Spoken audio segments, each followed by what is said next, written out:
My daughter said my scars were too ugly for her wedding photos. I didn't argue. I just called the venue manager and evicted her from the property she didn't know I owned. The fog in Napa Valley doesn't just sit. It clings. It rolls off the Mayacamas Mountains in the pre-dawn hours, a heavy, wet blanket that wraps around the vines and muffles the world, turning the endless rows of Cabernet Sauvignon into a gray, ghostly maze. I walked through the rows of the Sterling Rose vineyard at 6 a.m., my boots crunching on the gravel, my breath puffing out in white clouds that mingled with the mist. I touched a leaf here, checked a cluster of grapes there. To anyone watching from the main road, I looked like an eccentric tourist trespassing on private property, or perhaps an older member of the cleaning staff arriving too early. I wasn't trespassing. I was inspecting my inventory. My name is Hannah Miller. I am 58 years old. I live in a 2-bedroom townhouse in Sacramento that smells of lavender and lemon oil. I drive a 2018 Toyota Camry with a dent in the rear bumper. I shop at Target. I clip coupons. When people meet me, they usually look away. They look at the floor. They look at the sky. They look anywhere but at the left side of my face. They don't know that the ground I was standing on, the 300 acres of prime California soil, the massive stone chateau in the distance that charges $50,000 for a Saturday wedding, belongs to me. They don't know that 10 years ago, I took the life insurance money from my husband's death, a man who believed in me when I didn't believe in myself, and made a quiet, terrified bet on a failing vineyard. They don't know that I am the silent partner who turned Sterling Rose into the most exclusive venue on the West Coast. And they certainly don't know that the scars running from my left ear down to my collarbone, the tight, shiny ridges of skin that look like melted wax, are the reason my daughter is alive to get married today. I reached the end of the row and looked up at the chateau. It was lit up like a beacon, the golden lights of the bridal suite glowing against the gray morning. Inside that room was Lila, my daughter, my miracle, my heartache. Lila was marrying Marcus Pren today.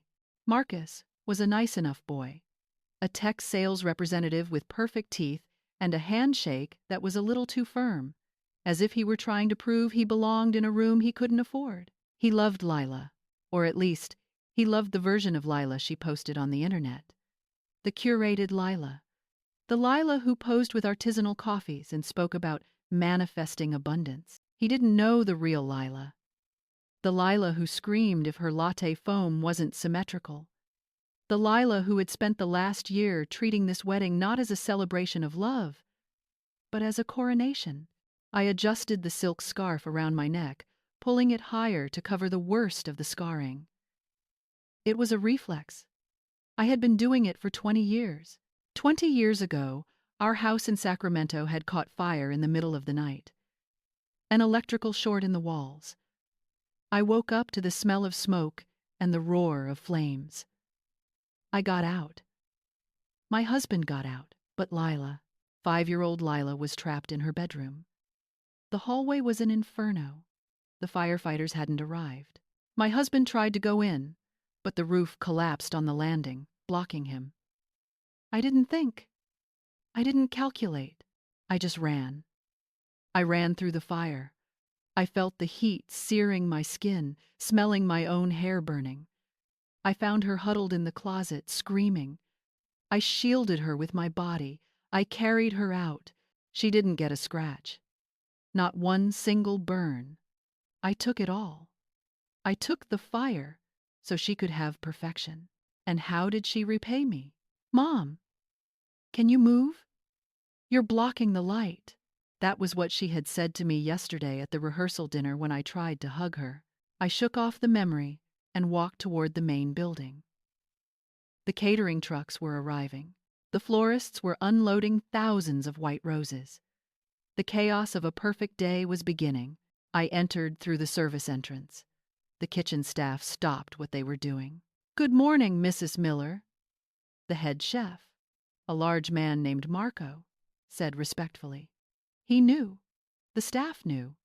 They were the only ones who looked me in the eye. "Morning, Marco," I said. "The canapes look beautiful." "Thank you, ma'am." "We're ready for the 200 guests. It's going to be a long day. Just make sure the bride gets her green juice by 8. I warned him. "Or heads will roll." Marco chuckled darkly. "Understood." I walked up the back stairs to the bridal suite. I could hear the commotion before I even reached the door. High-pitched voices, the sound of a hairdryer, the thumping bass of upbeat pop music designed to induce excitement. I knocked. "Come in!" a bridesmaid yelled. I pushed the door open. The suite was a whirlwind of pink silk robes and hairspray. There were 8 bridesmaids, all looking terrified and exhausted. In the center of the room, sitting in a high makeup chair like a queen on a throne, was Lila. She was stunning. I had to give her that. Her skin was flawless, glowing with expensive serums I had paid for. Her hair was being pinned into a complex architectural updo. She looked like a princess. She saw me in the mirror.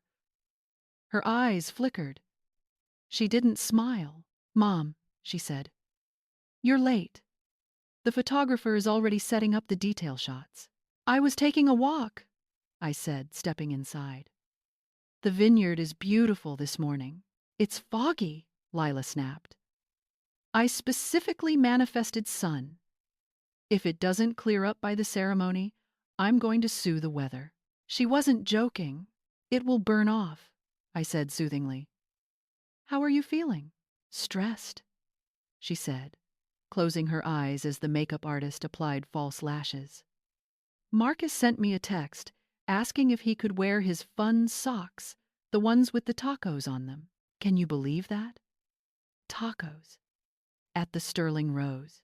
I told him if he wears anything but the Armani socks I bought him, he can marry himself." "He's just trying to be himself, Lila," I said gently. "I don't need him to be himself," she muttered. "I need him to fit the aesthetic. This wedding is going to be in Style Me Pretty. Everything has to be cohesive." I sat down on a velvet sofa in the corner, trying to stay out of the way. I watched the machine of the wedding turn. I watched my daughter snap at her best friend for handing her the wrong shade of lip gloss. I watched her check her phone every 30 seconds to see how many likes her wedding morning post had received. I looked for the little girl I had pulled from the fire. I looked for the child who used to snuggle in my lap and read stories. She was gone, consumed by the fire of her own vanity. Around 10 a.m., the photographer arrived. He was a trendy young man with a beanie and 2 cameras strapped to his chest. "Okay, ladies," he chirped. "Let's get some robe shots. Everyone on the bed. Laugh. Pretend you like each other." The bridesmaids piled onto the bed, freezing in fake laughter. "Flash, flash, flash. Gorgeous!" the photographer yelled. "Now, let's get the mother of the bride in here." "Mom? Where's Mom?" Lila froze. The laughter died on her lips. She looked at the photographer, then she looked at me in the corner. I stood up. I smoothed my dress. It was a navy blue silk dress, high-necked, long-sleeved. I had bought it specifically to cover as much of my skin as possible. I had spent hours this morning applying heavy corrective makeup to the left side of my face, trying to blend the ridges, trying to look normal. "Here," I said, stepping forward. Lila scrambled off the bed. She walked over to me, grabbing my arm and pulling me toward the bathroom. "One sec," she called to the photographer with a bright, fake smile. "Just need a quick family moment." She dragged me into the massive marble bathroom and shut the door. She locked it. The smile vanished instantly. "Mom," she whispered, her voice tight with panic. "What are you doing?" "He asked for a mother-daughter photo," I said. "I know," Lila hissed.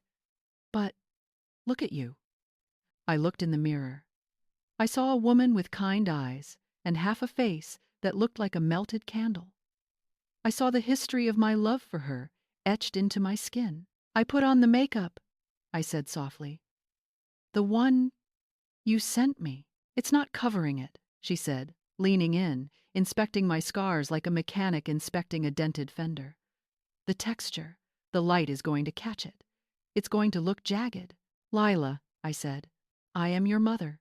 I know, she groaned, running her hands through her perfect hair. And I love you, Mom. I do. But this is my wedding. The photos are forever. They're going on the blog. Sponsors are going to see them. She reached into a bag on the counter. She pulled out something white. It was a veil. But not a bridal veil. It was a heavy, opaque lace mantilla. It looked like something a widow would wear to a funeral in 1920. Here, she said, shoving it into my hands. I looked at the lace. What is this? What? Wear it, she said. For the photos. And the ceremony. It's vintage. It's chic. It fits the gothic romance vibe we're pivoting to. You want me to cover my face? I asked. My voice was calm, but inside, something was cracking. A support beam that had held up the weight of her cruelty for 20 years was finally giving way. I want the photos to be perfect, she said, her voice turning hard. Mom, let's be real. You're distracting. People stare. It ruins the vibe. I can't have everyone looking at your scars instead of my dress. It's selfish of you to even ask. Selfish. I ran into a burning building for her. I spent 2 months in a burn unit for her. I endured 20 years of stares and whispers for her.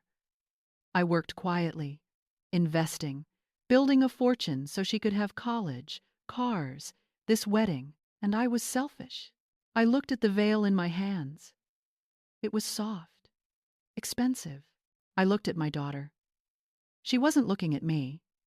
She was looking at her reflection in the mirror, checking her teeth. You think I'm ugly, I stated. Lila sighed, rolling her eyes. Don't be dramatic. I think you're injured, and that's sad. But today isn't about your trauma. It's about my beauty. Just wear the veil, Mom. Please? For me? For her. Everything was always for her. I looked down at the lace. I thought about putting it on. It would be easy. I could hide. I could be the invisible mother, the ghost in the corner, just writing the checks and fading away. That's what I had done for years. But then I looked at the scar on my hand. The skin was tight, shiny. It was tough, fire-forged. And I realized something. I wasn't ugly. I was a survivor. And I was done apologizing for it. I placed the veil gently on the marble counter. No, I said. Lila turned around, shocked. What? I won't wear it, I said. And I won't be in the photos. Fine, she snapped. Then just stay in the back row during the ceremony. And don't walk me down the aisle. I'll ask Dad's brother to do it. At least he looks good in a suit. She turned back to the mirror. Now get out. I need to fix my energy. She didn't look at me again. She dismissed me, like a servant who had brought the wrong coffee. I looked at the back of her head. I looked at the perfection she worshipped. And I felt a strange lightness in my chest. The cord was cut. The debt was paid. I turned around. I unlocked the bathroom door. I walked out into the suite. The photographer looked up, camera raised. Ready for the shot, Mom? He asked. No, I said. I'm not. I walked past him. I walked past the bridesmaids. I walked out of the suite. I walked down the back stairs. Through the kitchen, Marco looked up from a pot of risotto. Everything okay, Mrs. Miller? He asked, seeing my face. No, Marco, I said. I walked out the service door into the gravel parking lot. The fog had lifted. The sun was shining on the vines. It was a perfect day for a wedding. I walked to my beat-up Toyota. I got in. I sat there for a moment, listening to the birds sing. I looked at the chateau one last time. It was my building, my land, my legacy, and I had let a monster live in it rent-free for too long. I started the car. I drove down the long, winding driveway, past the valet stand where guests were starting to arrive. I drove through the massive iron gates with the sterling rose logo I had designed. I pulled over about a mile down the road, on a bluff overlooking the valley. I took out my phone. My hands were shaking. Just a little. Not from fear, from adrenaline. I scrolled through my contacts until I found the name. Mr. Allister, venue manager. I pressed call. He answered on the first ring. Mrs. Miller? Is everything all right? I thought you were in the suite. I'm not, I said. My voice was strong. Mr. Allister, I need you to do something for me. Anything, ma'am. I need you to shut it down. There was a pause on the line. Shut. What down? The kitchen? The wedding, I said. All of it. Cancel it. Ma'am? Allister sounded confused. The guests are arriving. The bride is dressed. We can't just cancel it. I own the venue, Mr. Allister, I said, and I am invoking the emergency maintenance clause in the contract. Effective immediately. But the bride. Allister stammered. Your daughter. She'll be devastated. She isn't the client anymore, I said. She's a trespasser. I understand, Allister said, his professional voice taking over, though I could hear the shock in it. What do you want me to tell her? Tell her the venue is closed, I said. Tell her the owner has decided that the vibe is ruined. And the guests? Send them home, I said. Yes, ma'am. Keep the food, I said. And call the Street Helena Fire Department. Tell them we're hosting a luncheon for the crew and their families. At noon? The fire department? Yes, I said, touching the scar on my neck. They appreciate a good meal, and they don't care about scars. Understood, Mrs. Miller.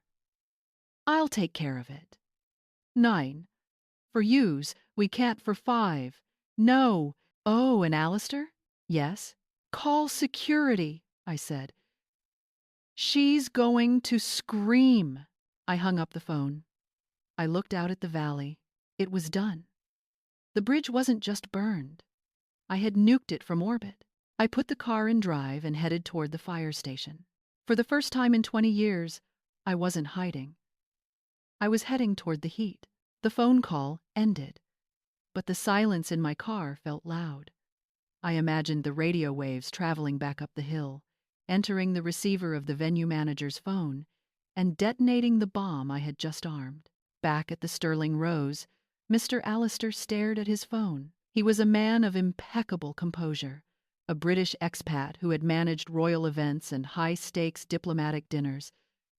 But his hand trembled slightly as he placed the receiver back in its cradle. He looked around his office, the mahogany desk, the vintage wine posters, the security monitors showing the guests filtering into the courtyard, sipping pre-ceremony champagne. He took a deep breath, adjusted his tie, and pressed the intercom button. Security detail to the main office, he said. Code black. I repeat, code black. Up in the bridal suite, the atmosphere was electric with narcissism. Lila was standing on a podium while 2 bridesmaids fluffed the train of her dress. She was holding a glass of champagne, barking orders at the videographer. Get the light from the left, she commanded. My right side is puffy today, and make sure you edit out the exit sign. It looks cheap. You look stunning, Lila, a bridesmaid chirped, terrified of saying the wrong thing. I know, Lila sighed. I just wish Mom hadn't been such a drama queen. Walking out like that? So selfish. Now who's going to hold my bouquet during the touch-ups?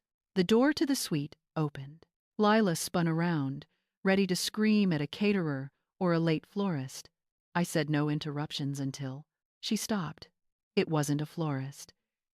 It was Mr. Allister, and behind him stood 3 large men in dark suits with earpieces. Security. Lila frowned. Allister? What is this? I didn't order security for the suite. Are the paparazzi here? Oh my God! Did someone leak the location? She fluffed her hair, a smile playing on her lips. She wanted the paparazzi. Miss Miller, Alistair said. His voice was cool, detached. It was the voice of a man enforcing a contract. I'm afraid I have bad news. What? Lila asked, annoyed. Did the ice sculpture melt? Just buy another one. Put it on Mom's card. The wedding is canceled, Alistair said. The room went silent. The bridesmaids froze. The videographer lowered his camera. Lila blinked. She let out a short, incredulous laugh. Excuse me? That's not funny. Get out. I am perfectly serious, Alistair said. The venue is closing, effective immediately. You and your party need to vacate the premises. Lila stared at him. Her brain couldn't process the words. It was like telling the sun not to rise. Vacate, she screeched. Are you insane?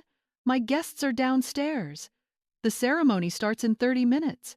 You can't cancel a wedding. We have a contract. The contract has a clause, Alistair said calmly.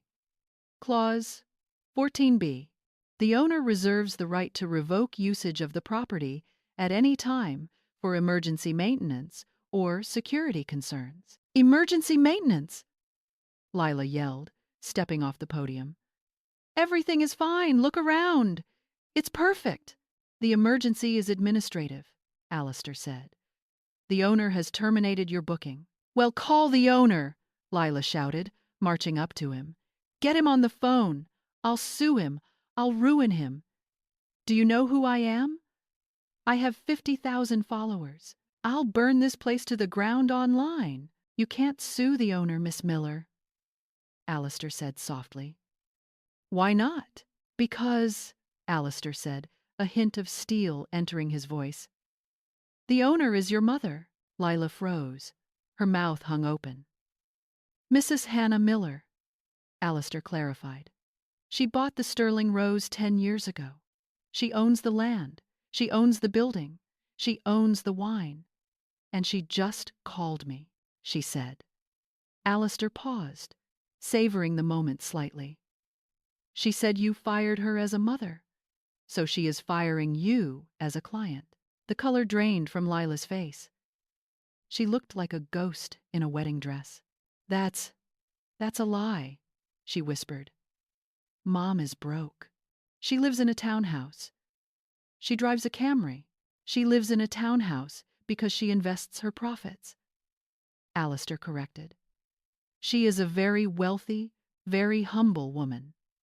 Until pushed. No. Lila shook her head frantically. No, no, no. She can't do this. She paid the deposit. She didn't pay a deposit, Alistair said. She wrote it off as a family gift. A gift that has been rescinded. He checked his watch. You have 10 minutes to collect your personal belongings and leave.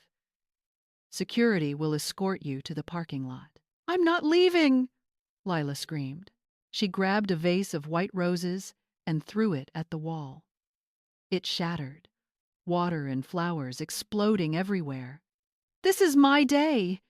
You work for me. Alistair nodded to the security guards. Gentlemen, escort Miss Miller out. If she resists, call the sheriff for trespassing. 2 of the guards stepped forward. Don't touch me, Lila shrieked, backing away. Marcus! Where is Marcus? Get Marcus! The door opened again. Marcus walked in. He looked confused, holding a glass of scotch. He saw the broken vase. He saw the security guards. He saw his bride, face red, veins popping in her neck. Lila? He asked. What's going on? They're telling the guests to leave. Fix this. Lila screamed at him. My mother is ruining everything. She owns the place. Can you believe that? The bitch owns the place and she's kicking us out because I wouldn't let her be in the photos. Marcus stopped. He looked at Lila. He looked at Alistair. Your mother owns the Sterling Rose, Marcus asked. Who cares? Lila yelled. She's sabotaging me. She's jealous. She's jealous because I'm beautiful and she's a monster. The room went deadly quiet. Even the security guards looked uncomfortable. Marcus looked at Lila. Really looked at her.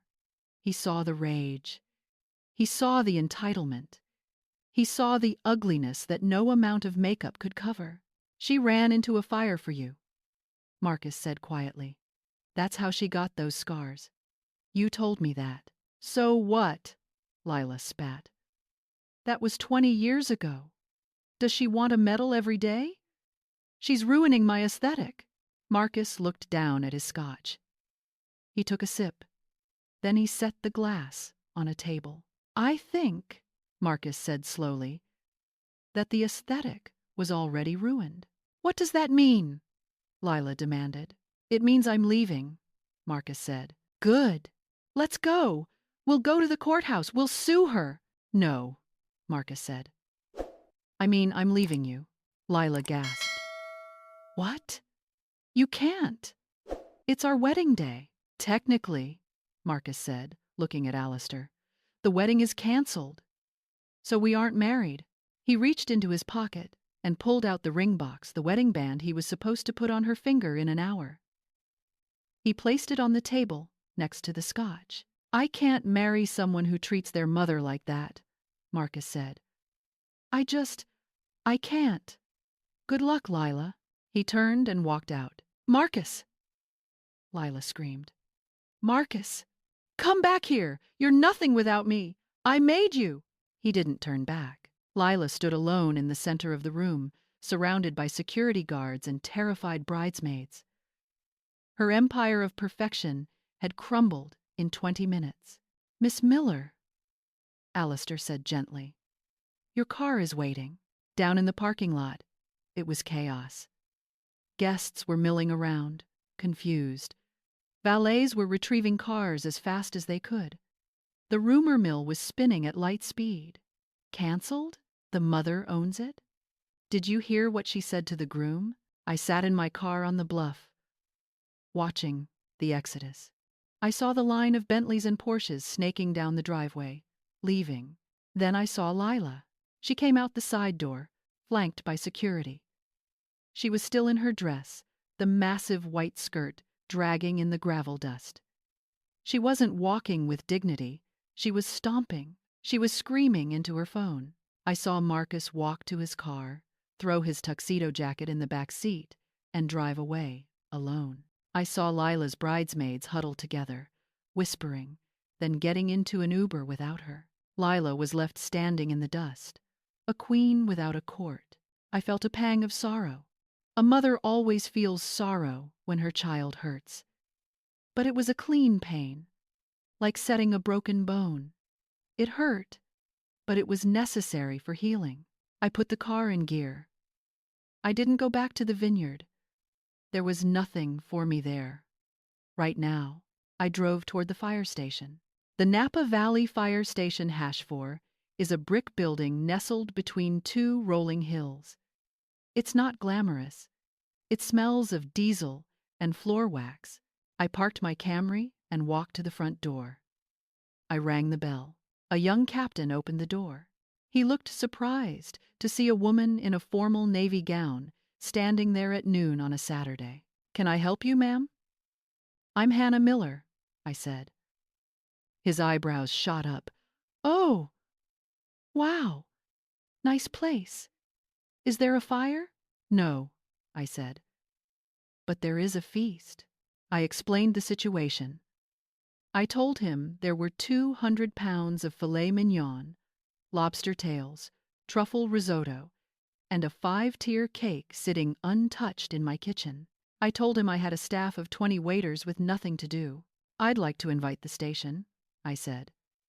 And your families, and the police department, and the EMTs, anyone who is on duty or off duty. Bring the trucks. Bring the kids. The captain smiled. It was a wide, genuine smile. Ma'am, he said, we haven't had a good meal in weeks. We've been fighting the wildfires up north. Then you're hungry, I said. The reception at the Sterling Rose that afternoon was not the one Lila had planned. There were no influencers. There were no hashtags. The string quartet had been sent home, replaced by a playlist of classic rock hooked up to the PA system by one of the firefighters. Instead of tuxedos and gowns, the ballroom was filled with turnouts, uniforms, and jeans. Children ran across the dance floor, sliding in their socks. The air didn't smell of pretentious perfume. It smelled of laughter and relief. The chefs, initially confused, had embraced the change. Marco came out of the kitchen with a platter of lobster tails, grinning as he handed them to a group of soot-stained firefighters who looked like they'd won the lottery. "Eat up!" Marco yelled. "It's all paid for." I sat at the head table, the table where Lila and Marcus were supposed to sit. I was alone, but I wasn't lonely. The fire captain, a man named Sarah, no, a woman named Sarah, Captain Sarah Jenkins, sat next to me. "This is incredible, Hannah," she said, cutting into a steak. "You have no idea what this means to the crew. Morale has been low." "I know a little bit about fire," I said, touching my scar. Sarah looked at it. She didn't look away. She looked with professional recognition. "Structural fire?" she asked. "House fire," I said. 20 years ago. Sacramento. You got someone out," she stated. It wasn't a question. I can tell by the burn pattern. "You were shielding someone." "My daughter," I said. Sarah nodded. She raised her glass of iced tea. "To mothers," she said. "The first responders." "To mothers," I echoed. I looked around the room. I saw people eating, talking, connecting. It wasn't the aesthetic Lila wanted. It was messy. It was loud. It was beautiful. I stood up. I walked to the microphone. The room quieted down. "Hello, everyone," I said. I didn't hide my face. I stood in the spotlight. My scars caught the light. "I'm Hannah. I own this place. For 10 years, I've hidden in the background. I thought that because I was scarred, I didn't belong in the front of the house. I thought I ruined the view. I looked at the firefighters. I looked at their families. But today, my daughter told me I was too ugly for her photos. And it made me realize something. Beauty isn't about symmetry. It's about survival. It's about what you do for the people you love." The room erupted in applause. Whistles. "Cheers!"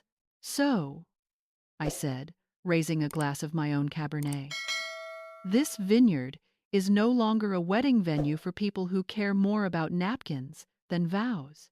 From now on, the Sterling Rose is open to the community. We're going to host fundraisers. We're going to host heroes. We're going to celebrate real life." More cheers. I walked off the stage. I felt lighter than I had in 20 years. The shame was gone, burned away by the truth. 6 months later, the Sterling Rose was bustling. We were hosting a charity gala for the Burn Survivor Foundation. The tickets had sold out in an hour. I was in the office, reviewing the catering list. I was wearing a cream-colored suit. My hair was pulled back. I wasn't wearing a scarf. My phone rang. I looked at the caller ID. Lila. She called once a week, usually asking for money, usually crying. I let it go to voicemail. I listened to the message later. "Mom, it's me. Look, I'm really struggling. Marcus is dating some yoga instructor. My followers all unfollowed me after the story came out. I'm living in a studio apartment in Daly City. Can you just send me enough for rent? Please? I'm your daughter." I didn't delete the message. I saved it. A reminder. I sat down at my desk and wrote a letter. "Dear Lila, I received your message. I am not sending money. You are 25 years old. You are able-bodied, you have a degree, you can work. However, I am opening a new position at the vineyard. We need someone to wash grapes during the harvest. It pays minimum wage. It's hard work. It's dirty. You will ruin your manicure. But if you show up, on time, every day, for a month, we can talk about rent. The job starts Monday at 5 a.m. Don't be late.